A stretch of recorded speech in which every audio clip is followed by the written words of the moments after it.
worked at Diablo Canyon for 20 years. The last 5 years or so, I had my nuclear operator license to run the reactor. Pro of working there, I mean, it's a fascinating topic. I mean, nuclear power is pretty amazing, but, oh, and the pay was pretty good too. So that was nice. Well, the con really would be mostly that there were night shifts and there were day shifts and there were 12-hour shifts. And the most dangerous part of the entire job was driving to and from work, especially after you've done a night shift, a 12-hour night shift. Yeah, that was the hard part. Okay, well, a reactor operator controls a reactor.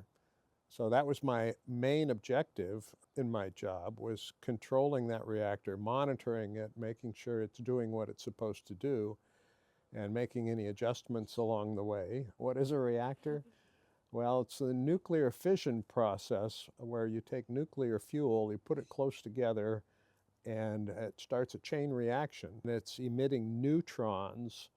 Then the friction of those things hitting each other and hitting other things there and in the water that it's in causes a lot of heat, and the heat is what that we take out and use for making steam, which runs turbines and then generators.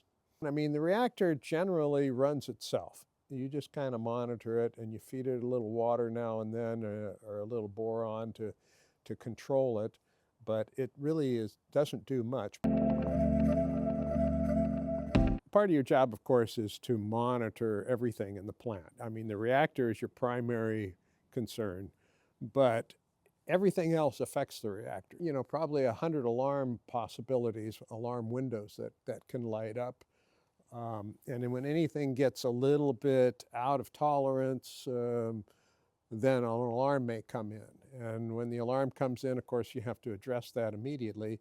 But every alarm has a plan associated with it. So when the alarm comes in, you can look up the alarm quickly and it'll give you a procedure on what to do if you have this alarm.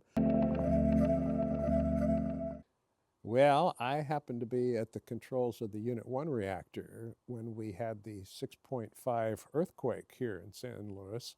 And yeah, it was quite alarming, so to speak.